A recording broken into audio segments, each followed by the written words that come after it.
Kom ons bid net weer saam. Vader, ek sê vir U dankie vir die geleentheid. Here, as U woord na ons toe kom, maak nie saak of dit in die dag of dit in die nag is nie, is dit altyd vars. En my gebed is, Here Jesus, dat U sal kom en ook nou vir my as 'n bruikbare instrument in U hand gebruik om vir my broers en susters die waarheid oor te dra, dat hulle dit sal snap en dat dit vir hulle tot groot seën sal wees. Heilige Gees, neem beheer en word U verheerlik, want U alleen is waardig, Jesus my Here. Dankie ook dat U van stoel tot stoel sal beweeg en harte en verstande sal open, sodat elke een kan hoor wat die Gees van God aan sy gemeente sê. Ek prys U, Here Jesus, tot die eer van Vader. Amen. Amen. Goed mense, die eerste sessie of lesing wat ek vanaand gaan mee afskop, wil ek bietjie met julle praat oor dat die lewe, God wil hê dat ons hom sal ken en die lewe in hom sal hê. Wat beteken dit? Ek gaan na 3 dinge hoofsaaklik kyk. Ek weet dit het nou al laat geword, maar ons gaan vinnig hierdeur gaan. Die eerste punt is dat God is die Here wat ons aanbid, is 'n drie-enige God, maar hy is volmaak as Vader, Seun en Heilige Gees in een eenheid. Ons gaan daarna kyk. Dan gaan ons kyk hoe God die mens geskape het met 3 komponente of 3 dele wat uiters belangrik is, liggaam, siel en gees, om te verstaan wat by die kruis gebeur het. En dan gaan ons laastens kyk, en dit is eintlik deel van die lesing, wat is die mens se identiteit? Nou die eerste punt, broer en suster, wat ek ek moet hom net hard genoeg druk. Die eerste punt wat ek by u wil tuisbring vanaand is, die God wat ons verkondig en wat ons aanbid, is 'n volmaakte eenheid. Die Vader, die Seun en die Heilige Gees.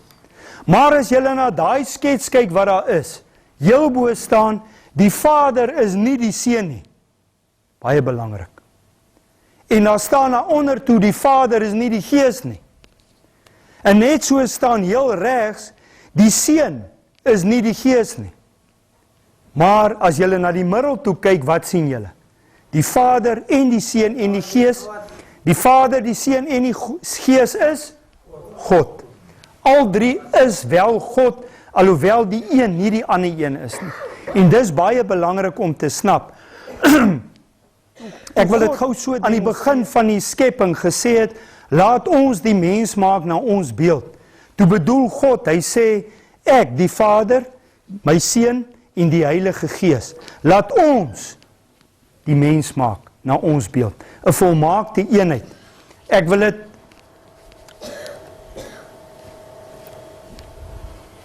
moet hierdie tekste vir u uitlig, net om die punt baie duidelik te maak vir die breër verstaan van wat ek vanaand vir u wil sê. As ons daar na die eerste gedeelte kyk, sien ons, God het gesê, laat ons, Genesis 1 vers 26, die mens maak na ons beeld.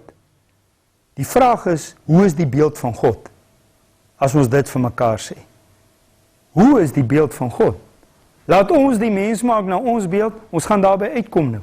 Hoe lyk God se beeld?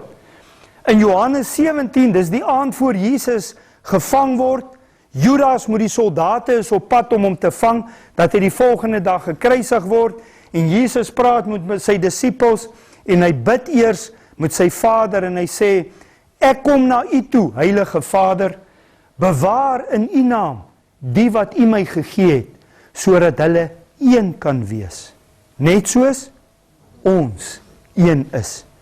Hoor julle iets? Dat hulle een kan wees, net soos ons een is. Eenheid van die Vader, die Seun en die Gees. In Johannes 17 vers 21, hy selfe hoofstuk, kom Jesus en hy bid steeds en hy sê, maar ek bid, dat almal een mag wees, net soos u Vader in my en ek in u. U in my en ek in u. Dat hulle een mag wees. Wie is hulle? Die disippels. En dat hulle in ons een mag wees, sodat die wêreld kan glo dat u my gestuur het. Moet ander broer en suster, as ek nou gou vir my 2 broers Johannes en vir Godfrey hier voor kan kry, wil ek vir julle dit so uitbeeld. Johannes, kom gou.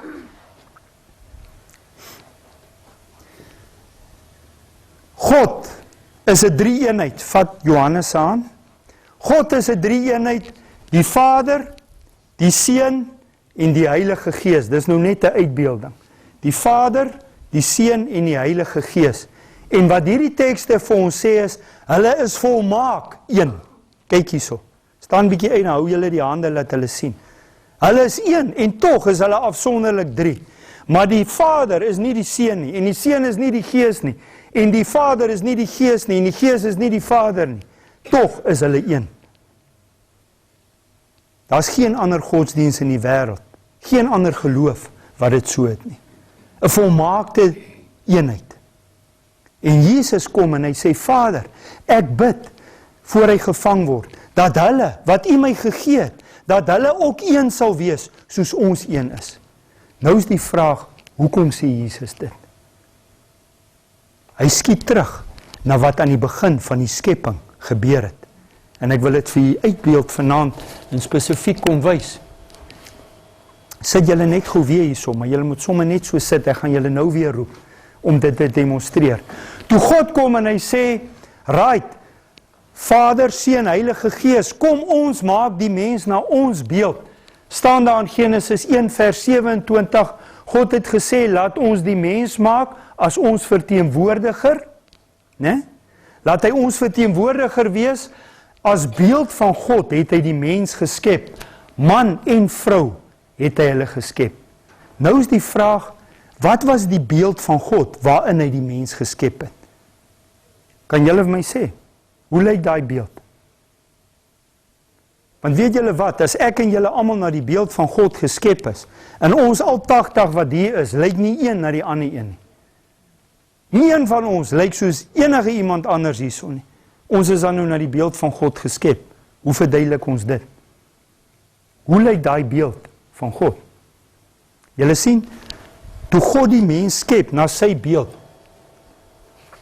het die Here God die mens gevorm, en daar staan, hy het gekom en hy het sy lewensasem, die lewe, het hy in die mens ingeblaas, en die mens het 'n lewende wese geword. So, die mens is geskep om deel te hê aan die lewe wat in God is. Kan ek so vir u vra, ons almal verkondig mos die woord, glo in die Here Jesus en jy sal die ewige lewe hê. Sê vir my, wat is die ewige lewe? Geef vir my iemand my antwoord. Soos ons nou mense wat lank met die kerk saamkom. Enige een, noem gou. Jy gaan reg wees. Sê vir my, wat is die ewige lewe? Wil iemand waag? Enige een? Asseblief, suster. Die ewige lewe is om saam met Jesus in die koninkryk te wees. Ok, baie belangrik, saam met Jesus in die koninkryk te wees. Wanneer? Wanneer ek doodgaan, wanneer ek die lewe op aarde afgaan. Goed, dis een mening. Die suster sê vir ons, met ander woorde, as ek doodgaan, dan kry ek die ewige lewe. Nog 'n mening? Nog 'n mening? Sit sommer die selfone af asseblief. Nog 'n mening? Iemand wat wil sê, wat is die ewige lewe? Goed, kom ons 3 akteurs weer hiernatoe. Johannes, die Vader, Godfrey, Jesus, en Johannes, die Heilige Gees. Broer en suster, wat is die ewige lewe? Weet julle, ek het dit ook my lewe lank verkeerd verstaan. Wat is die ewige lewe? Die ewige lewe is die lewe wat God in homself het.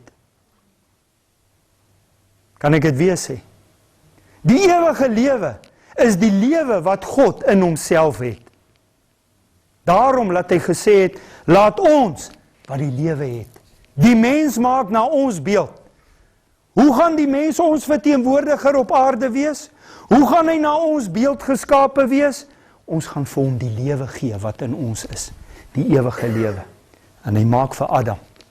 En toe Adam al lê, kom God en hy blaas sy lewensasem, die lewe, die ewige lewe, blaas God in Adam in. Die lewe wat God in hom het, Vader, Seun en Gees, gee hy aan die mens Adam.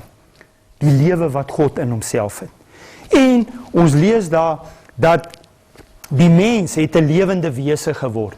Daar in geel staan, die mens is geskep om deel te hê aan die lewe wat God in homself het. Nou kom ons sê nou, Thomas, kom jy en Denise hierso?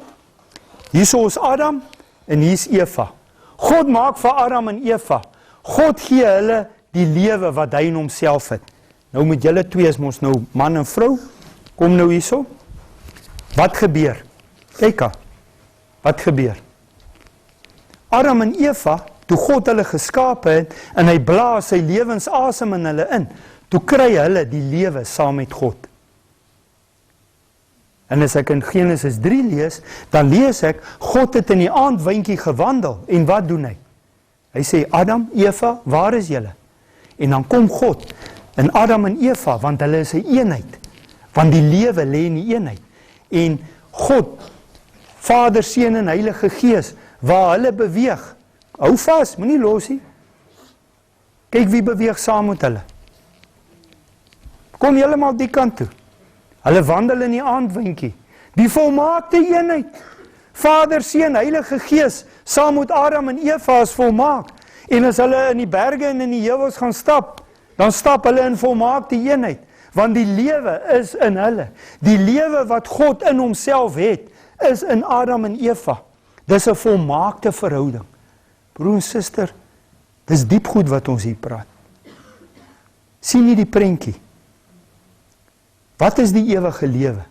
Die ewige lewe is die lewe wat God in homself het, wat hy met die mens, Adam en Eva, wat hy geskape het, kom deel. Julle het die prentjie. En sien julle, dis 'n volmaakte eenheid. Soos God, die Vader, die Seun en die Gees een is, sê hy, kom ons drie, maak die mens na ons beeld. Wat 'n beeld? Die beeld van die lewe, wat in ons is, deel ons met hom. Die olifant het dit nie gehad nie. Die leeu het dit nie gehad nie. Die slang het dit nie gehad nie. Die bokke het dit nie gehad nie. Hy maak iemand spesiaal na sy beeld, wat hy sê, ek gaan my gees in hulle gee, sodat hulle op ons vlak met ons kan kommunikeer. En in hulle het hulle die lewe. Goed, nou kan julle gou sit, ek gaan julle nou weer een keer by mekaar kry. Nou, toe God die opdrag, met ander woorde, toe God die mens maak, toe maak hy die mens met 3 komponente. Hy maak vir Adam met 'n liggaam, hy het 'n siel, ek wys dit nou maar sommer so met my kop, met ander woorde, hier waar sy verstand is, waar sy emosie is, waar sy besluite kan neem, en God gee vir Adam en Eva 'n gees. En hy blaas sy gees, die lewe. Blaas hy in hom in, en Adam en Eva is volmaak. Geen sonde nie, geen moeilikheid nie, geen omstandighede nie, geen situasies nie. Die lewe wat in God is, hulle deel daaraan. Hoekom? Want na liggaam, siel en gees is hulle een met God. Julle het die prentjie. 1 Tessalonisense 5 vers 23 is 'n vers wat vir ons sê, Paulus kom en hy sê, met die Christene, sê hy, mag God, die God van vrede, mag hy julle volkome, geheel en al, onberispelik bewaar, liggaam, siel en gees, tot met die wederkoms van ons Here Jesus Christus. Hoekom sal Paulus dit sê, as dit nie belangrik is nie? Nou praat hy met Christene, duisende jare later. Liggaam, siel en gees. Maar God julle so volmaak bewaar, totdat Jesus kom op die wolke. Maar toe God vir Adam en Eva daai opdrag gee, in die tuin, toe sê God, right, omdat my gees nou in julle is, Adam en Eva, wil ek vir julle sê, julle is nou heersers. Heers oor die aarde, bewoon dit, bewerk dit, bewaar dit. Omdat my lewe in julle is, die ewige lewe, is julle in staat om te heers. En ons weet, hulle het gekyk na die skepping. Dit was God se opdrag aan hulle. Hulle identiteit was, hulle was kinders van God. Hulle het God se gees in hulle gehad. Hulle was in staat om heersers te wees. Julle met my. Maar, toe eendag, in daai selfde tyd, toe kom God en hy sê in Genesis 2 vers 17, Adam en Eva, ek wil net vir julle sê, daar's een ding, Van al die bome in hierdie tuin wat ek geskape het, mag julle eet. Maar van die boom, van alle kennis mag julle nie eet nie. Want die dag as julle daarvan eet, gaan julle sekerlik sterf. Die vraag is, wat het gesterf? Kan iemand my nou die antwoord gee? Die gees het, wil iemand nie maar asseblief die fone afsit nie, asseblief, hulle die gewoonte om te ly. Wanneer dit nou nie moet ly nie. Met ander woorde, God kom en hy sê, Adam en Eva, ek maak julle heersers. Die lewe wat in my is, sit ek in julle, laat julle kan heers. Julle is my verteenwoordiger. Dis amper asof Vader, Seun en Gees self op die aarde is. Deurdat my gees in julle is, die lewe is in julle, om dit te kan doen. Niks sal na julle toe kom nie. Julle heers. Oor die vyand heers julle. Want Satan was uit die hemel uitgegooi, met sy engele. Julle heers, julle is die baas, julle is my verteenwoordiger, julle is my ambassadeurs, you are my representatives on earth. Daarom is julle heersers. Maar ek wil vir julle sê, daar's net een opdrag, daar's 'n boom in die middel van die tuin. Daai boom is die boom van kennis. As julle daarvan eet, gaan julle sekerlik sterwe. Wat het gebeur? Eendag, toe Eva gaan stap in die tuin, raai wie kom haar aan? Hallo ou slang. Hoe gaan dit ou slang? Dankie, en hoe gaan dit met jou Eva? Nee, dit gaan skitterend ou slang man, ons is mos heersers. Ja. Saam met die Here, ons God is so kosbaar. Ja, ek het gehoor elke keer as julle praat met die Here en hy het vir julle opdrag gegee dat julle moet heers en dat julle nie van daai vrug moet eet nie. Maar weet jy, hier's daai Maar dis 'n pragtige ding die. Hey, Waar kry jy hom ou slang? gepluk by die boom in die middel van die Maar God het gesê ons mag nie van daai boom eet nie. As ons van daai boom eet, gaan ons sekerlik sterwe. Maar Eva, weet jy gaan Maar hy's mooi. Nee, maar God het nee, ek mag nie naby daai vrug kom nie. Ja, maar jy Maar hy blink. Kyk hoe ek het nog nooit so iets. Kan ek net 'n ruikie? as jy so lekker ruik, nie. Nee, God het gesê ons mag nie van hom vat nie. Ons kan nie van daai vrug eet Jy nie. weet nie wat jy gaan mis nie. Hè? So klein by Yes. Adam, waar is jy?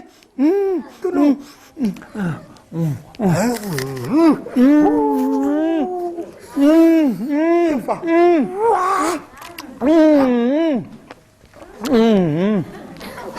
Ek is kaal. Adam. Dankie broer en suster. Dis net 'n uitbeelding. Wat het gebeur? Wat het gesterf? Die heerskappy wat Adam en Eva gehad het, dat hulle daai oomblik toe hulle ongehoorsaam is en van die vrug vat, toe gee hulle die heerskappy oor aan Satan. En saam met dit, wat gee hulle nog oor? Sê hard, die ewige lewe. Toe abdikeer hulle, toe doen hulle afstand van die lewe wat hulle saam met God gehad het. Kom ons beeld dit weer uit asseblief. Vader, Seun en Gees. Adam en Eva, kom hierso. Adam en Eva kom. Hulle is deel van die volmaakte eenheid. Hulle het die lewe van God in hulle, die ewige lewe, God se Gees wat in hulle is. Die oomblik toe Adam en Eva van daai vrug eet, wat gebeur? Hulle word uitgesluit. Hulle verloor die lewe. Hulle het nie meer deel aan die eenheid met God nie.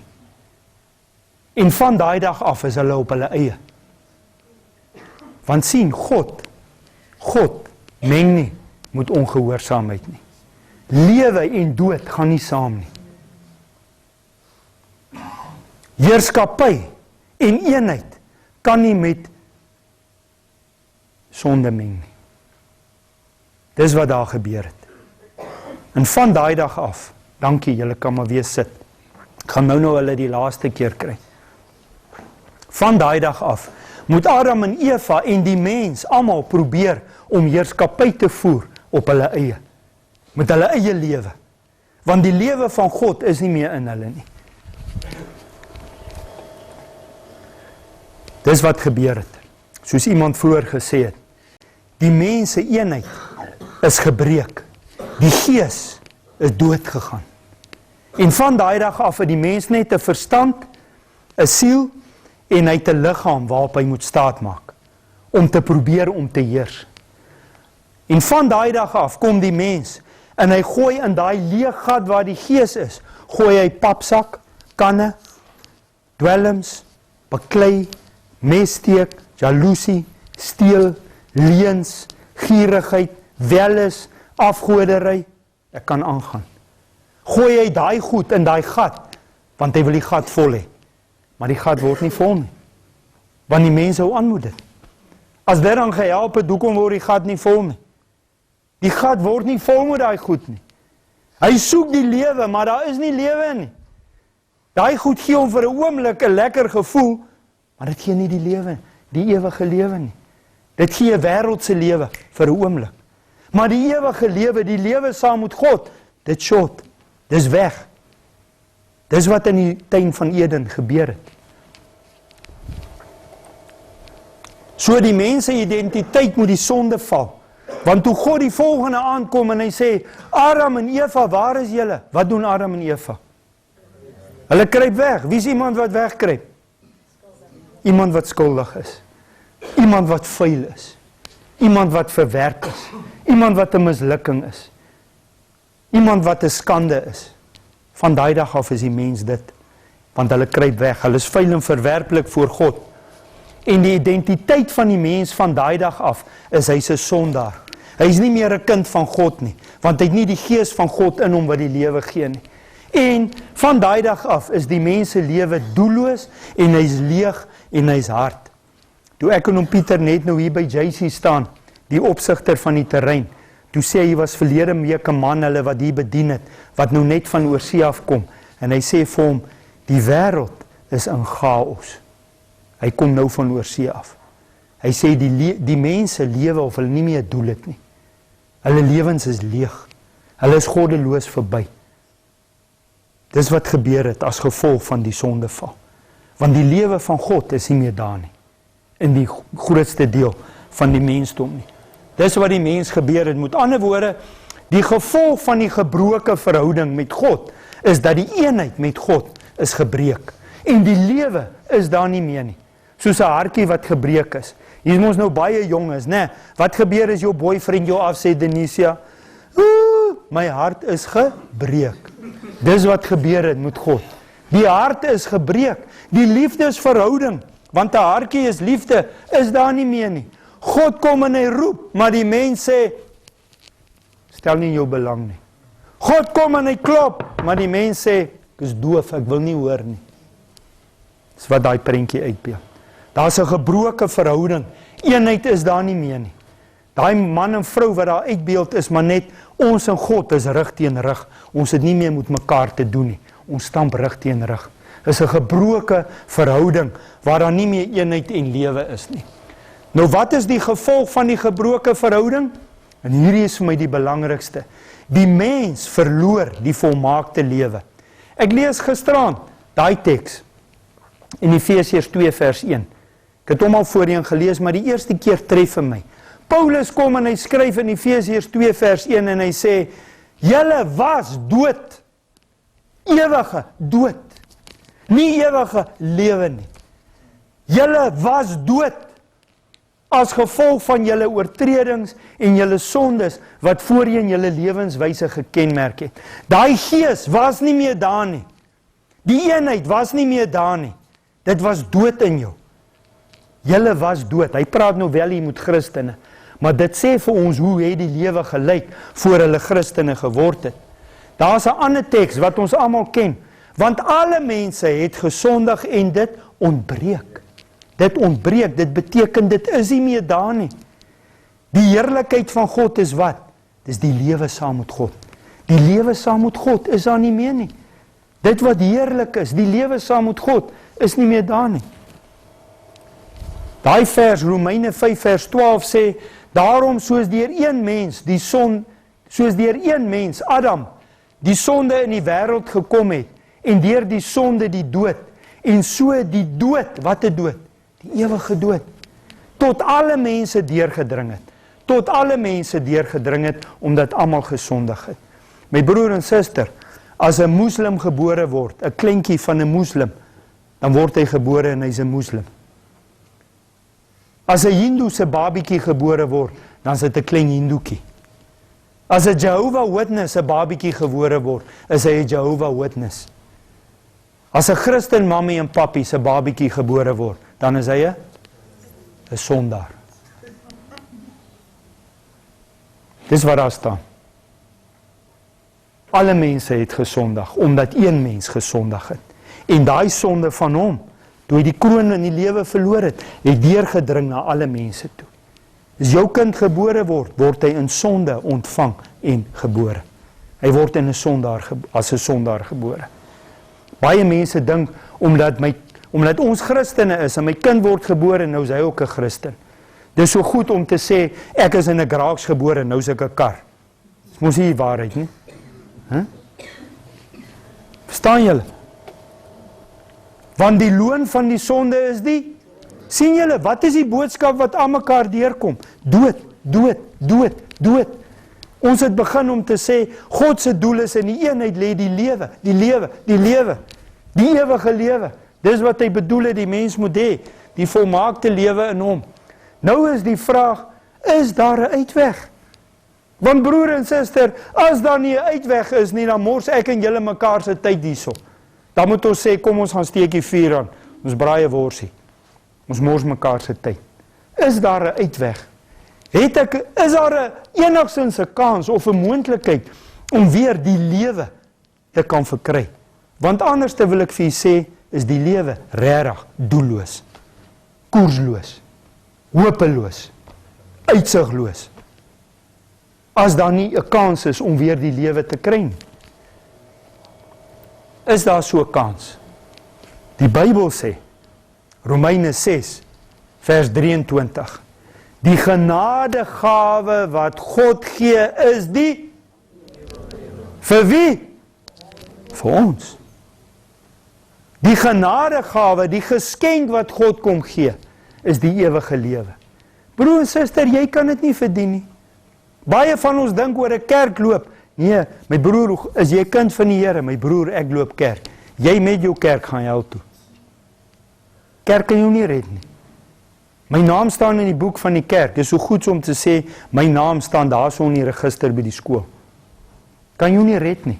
Ek sê nie, jy moet nie 'n kerk hê nie, maar die feit dat jou naam daar staan, is nie 'n garantie dat jy die lewe het nie. Die kerk kan jou nie red nie. Ja, maar die pastoor of die priester het my gesalf. Daar's nou by Simondium 'n priester dood, nadat hy gedrink het, toe verongeluk hy met sy kar. Nou wil jy hê, daai hand wat die kan gehou het, met jou kom salf. Jy mors jou tyd. Jy die dood net so saam met hom, soos wat hy dit het. Baie van ons kom en sê, maar Godsman het vir my gebid. Daar is nie fout wat ons vir mekaar bid nie, maar jy kan nie die lewe verkry deur iemand wat vir jou kom hande oplê en bid nie. Jy kan nie. As jy in so 'n kerk is, hardloop, kry vir jou 'n ander kerk. Jy mors jou tyd as dit van vooraf verkondig word. Baie mense sê, maar ek is gedoop. Dis nie wat daar staan nie. Hoe kry ek die genadegawe van God? Deur die doop. Broer en suster, die doop kan jou nie red nie. Dis so goed soos jy vat 'n beskuitjie en jy sprinkel 'n bietjie water oor hom. Eet 'n beskuit wat bietjie met 'n paar druppeltjies water of tee of koffie. Nee. Jy moet daai beskuit in die koppie indruk. Hy moet deurweek word. Ek hoop julle die boodskap gekry. So dink baie mense deur ons goeie werke. Ek is aan 'n godsman, ek doen dan nie wat die buurman doen. Hy loop by ander vroue. Né? Hy kyk na porn. Hy is die een wat die boer se goed steel.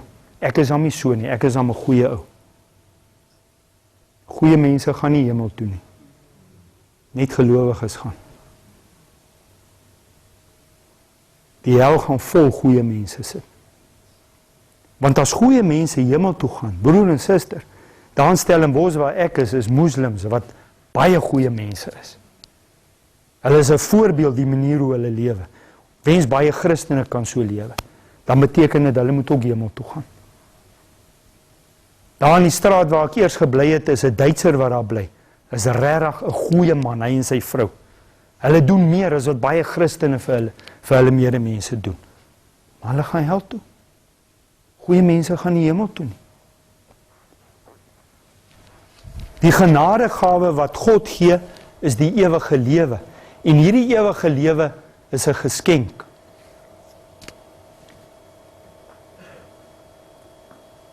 Wat is die ewige lewe? Ons het daarmee begin vanaand. Die ewige lewe is die lewe wat God in homself het, die lewe met God. Daar is die bewys. Johannes 5, vers 26. Soos die Vader die lewe in homself het, het hy ook aan die Seun gegee om hierdie lewe in homself te hê. Is dit nie 'n fantastiese vers nie? Soos die Vader die lewe in hom het, het hy ook aan die Seun, en dit staan nou nie daar nie, maar die Gees, daai selfde lewe gegee om dit te hê as 'n eenheid. Dis die ewige lewe, die lewe wat God in homself het. Wie die Seun het, het die lewe. Ons ken almal Johannes 3 vers 16, want so lief het God die wêreld gehad, sodat elkeen wat in hom nie verlore sal gaan nie, maar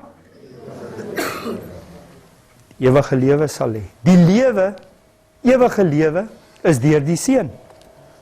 Johannes 17 vers 3, Jesus in hy selfe gebed wat ons net nou gepraat het, sê, U het die Seun immers volmag oor die hele mensdom gegee, om aan almal wat U hom gegee het, die ewige lewe te gee. En dit is die ewige lewe. Wat is die ewige lewe? Dat hulle U ken. Godfrey gaan môre aan daaroor praat. Dat hulle U ken. Wie is U? Die Seun, die enigste ware Christus. Dit is die ewige lewe, dat hulle U ken. Hoe verkry ek weer die ewige lewe? Hoe verkry ek die ewige lewe? Jesus bedien, en in die nag kom 'n man na hom toe, Nikodemus. En hy kom na hom toe, en hy sê vir hom, Meester, niemand kan hierdie dinge doen wat U doen, as God nie met hom is nie. Maar Jesus antwoord hom nie op sy vraagie. Jesus kom en hy sê vir hom, Nikodemus, ek sê vir jou, voorwaar, as iemand nie weergebore word nie, kan hy die koninkryk van God nie sien nie. En Nikodemus sê vir hom, Here, maar hoe kan ek weergebore word? Hoe is dit moontlik dat ek weer in my ma se skoot kan ingaan? Dit kan ons tog nie wees nie. En Jesus sê vir hom, Nikodemus, ek sê vir jou, as iemand nie gebore word uit water en uit gees nie, kan hy die koninkryk van God nie sien nie. As iemand nie uit water en uit gees gebore word, kan hy die koninkryk van God nie sien nie. Nou, baie belangrik broer en suster, baie mense verstaan dit nie. Wat gebeur met die wedergeboorte? Nou hierdie is nou net 'n prentjie wat vir my iets daarvan probeer uitweel. Eenvoudig gesê, om weergebore te word beteken jy moet vrek. Jy moet doodgaan. En iets anders moet gebore word. Dis tog wat weergeboorte sê. Weergeboorte sê iets van 'n nuwe lewe. Maar vir 'n nuwe lewe moet iets doodgaan om 'n nuwe lewe na vore te bring. Nou as ek en julle almal 'n siel en 'n liggaam het wat lewe, dan moet iets doodgaan, laat ons weer die ewige lewe kan kry. Wat moet doodgaan? Jou hart. Jou ou mens. Jou bo sien julle die prentjie van 'n risper op die blaar, daai wurm, né? Daar staan nou caterpillar, dis Engels. Daai wurm eet die blare op. Julle kom almal van plase af, amper almal. Julle ken dit beter as ek. Maar na 'n ruk kom daai wurm, wat doen hy met homself? Hy spin hom toe in 'n papie, in 'n kokon. So daai wurm gaan in 'n kokon in. En binne in daai kokon gebeur daar iets wat geen mens kan sien nie. Is binne in die hart, by the way. Binne in, waar niemand kan sien nie, net God, gebeur daar iets. En toe daai, na 3 weke of hoe lank ook al, toe daai papie ooppop, toe kom maar iets anders uit. En as julle die prentjie heel die kant kyk, dan sien julle daar kom 'n skoenlapper uit. Lyk daai skoenlapper soos die wurm daar bo op die blaar? Nee, die wurm op die blaar is vrek, hy's dood. Broer en suster, as jy 'n kind van God word en weergebore word, moet jy nie 'n beter mens word nie. Jy moet 'n dooie mens word. Kan ek dit weer sê? Jy moet nie 'n beter mens word nie, jy moet doodgaan. Dis die probleem met baie kerkmense vandag. Hulle is beter mense en hulle loop met hulle geel dasse en swart hemde en wit skoene en pink broeke en Bybel onder die arm stap hulle kerk toe. Lyk baie mooi. Maar broer en suster, daai mens moet doodgaan. God soek nuwe mense. Hoekom sing ons die koortjie? Nuwe mens, nuwe mens. Ons sing nie beter mens, beter mens. Alles het beter geword. Ons sê wat ons sing nie. Maar dis hoe ons glo en dis hoe ons leef. Jy moet doodgaan. Hoe gaan 'n mens dood? Jy word iets anderste. En dit is wat die wedergeboorte probeer sê. Die weergeboorte, wat is dit? Dit is 'n proses waar jy 'n nuwe identiteit kry. Is julle met my? Die wurm is nie meer nie, dis nou 'n skoenlapper. Daar's 'n nuwe ID wat om jou nek hang. Daar hang nie meer die bordjie.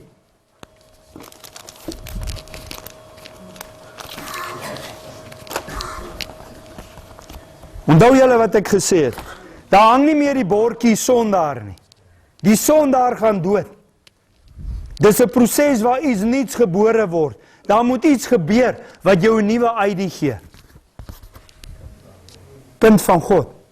Dis die ID wat vir jou weer die ewige lewe kan gee. Selfs terwyl jy nou nog lewe in die vlees.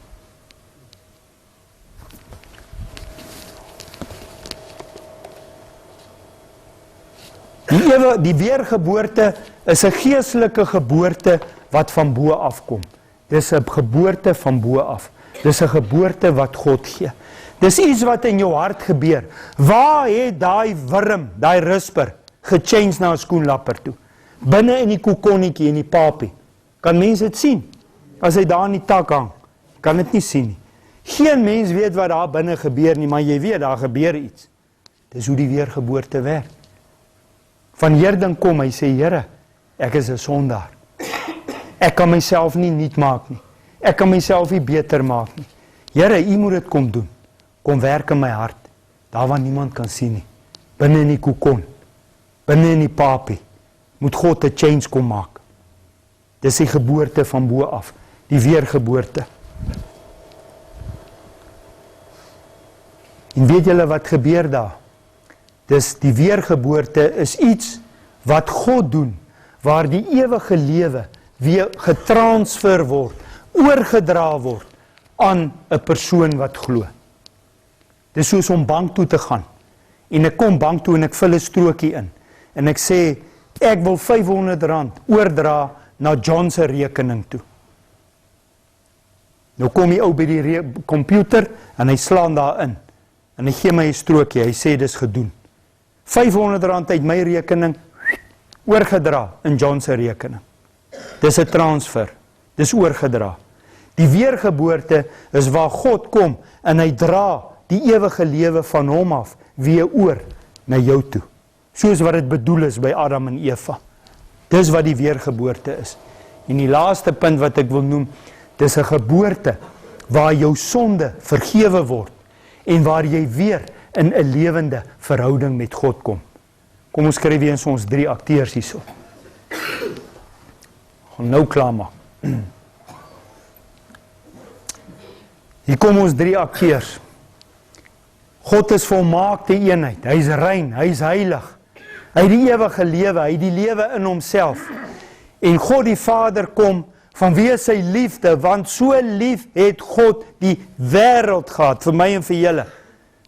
Nou kom die Vader en hy gee 'n opdrag. Hy praat, hy neem die inisiatief. Kom ons hoor wat sê hy. My seun, die wêreld is vol sonde. En hoe sal ek maak om hom weer terug te kry? Wie sal ek stuur om hom weer tot my te? Heilige Vader, U liefde is ook my liefde en U wil is ook my wil. Ek sal gaan, Vader, vir hierdie sondige wêreld, vir die mense. Adam en Eva. Nou kom Adam en Eva. En Jesus kom, hy sterf aan 'n kruis en hy sê, almal wat na my toe kom na my toe. Almal wat vermoeid en belas is. Ek sal vir julle rus gee. As julle my het, Adam en Eva, het julle die lewe. Ek is die weg en die waarheid en die lewe. As julle na my toe kom julle ook na die Vader toe. Wie die Seun het die lewe. Wat is die ewige lewe? Die ewige lewe is dat julle my ken. Johannes 17 vers 3. Nou kom Adam en Eva, ek en julle, en hulle doen iets. Hulle val voor die voete van Jesus neer. Gaan op die knie. Hulle kom op hulle knie voor Jesus. Hulle erken, hulle het nie die lewe in hulle nie. Hulle vra Jesus, ons kan onsself nie help nie. As U nie die lewe aan ons oordra nie, gaan ons die ewige dood tegemoet. Hulle bely dit met hulle mond, hulle glo dit in hulle hart. En hulle aanvaar Jesus se vergifnis. En as hulle opstaan, staan op, en hulle kom, dan vat Jesus hulle weer. Kyk waarheen.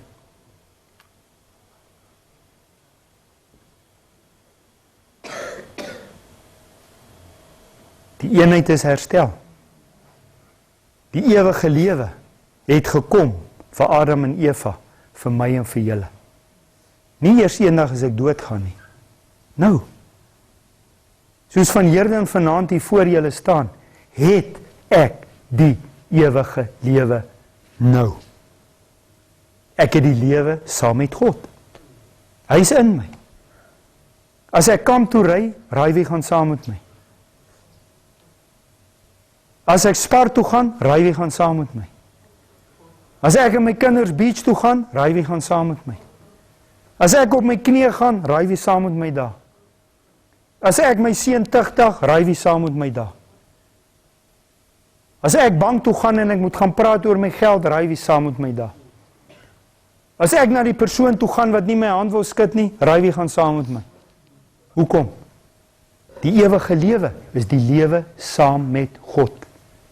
Hy's in my, hy's by my, hy's oral om my.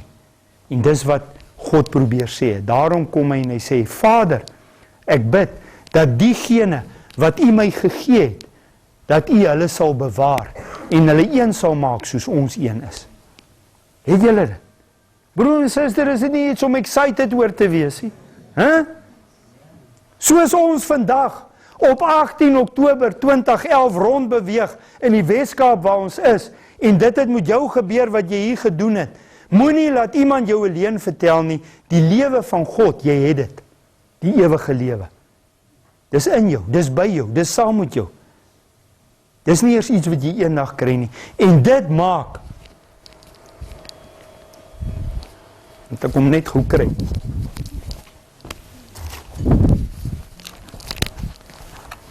Dat ek vandag 'n kind van God is wat 'n heerser is. Ek heers oor die omstandighede. Die omstandighede heers nie oor my nie. Ek heers oor die sonde. Die sonde heers nie meer oor my nie. Ek heers oor die wêreld, net soos God dit bedoel het. Want die lewe wat God bedoel het vir Adam en Eva, het hy aan die kruis weer binne my bereik gebring. En nou moet dit na my toe getransfer word. En dis die geestelike geboorte. Baie dankie, julle kan maar sit. Ek maak klaar. Hoe word ek met ander woorde weergebore? Deur die geloof. Ek aanvaar die gawe wat God my gee, en let wel wat staan daar, ek het net nou gesê, nie deur jou eie verdienste nie. Jy kan niks doen om dit te kry nie. Niks doen nie. Kyk, ek staan by die deur en ek klop. As iemand oopmaak, kyk mooi wat staan daar. Daar staan nie, jy moet kom en sê, hey Jesus, kom hierso nie. Al wat jy moet doen is, maak oop. Dan kom hy self in. Hy's 'n gentleman. Dan kom hy net soos met Adam en Eva en hy sê, hy blaas weer sy gees in jou in. Hy transfer die lewe weer oor na jou toe. As jy met jou mond bely dat Jesus die Here is en jy in jou hart glo dat God hom uit die dood opgewek het, sal jy gered word. Nie miskien nie, jy sal. Broer en suster, bely met jou mond, glo in jou hart en God gee jou die lewe. Die laaste prentjie wat ek wys is, hoe werk die wedergeboorte? Hoe werk dit as jy vanaand hier sit en jy was tot vanaand toe onseker dat jy die ewige lewe het, dat jy hierdie lewe in God het? Die eerste ding is, jy moet erken, hierdie naweek kom God en hy sê, ek roep jou, hoor jy my stem? Deur hierdie boodskappe wat van vooraf uitgaan, hoor jy my stem? Dit wat ons in die woord sê, kan jy dit hoor? En dan kom God en hy sê, bekeer jou. Bekering beteken, jy maak 'n U-turn. Jy draai om. Jy is nog nie weergebore nie. Ek stap die breë pad, ek is op pad na sonde toe. Ek hoor God se stem, ek draai om. Dis bekering. Ek stap nie meer soontoe nie, maak 'n U-turn en ek stap nou na Jesus toe. Ek is op pad na hom toe. Nou het ek my bekeer.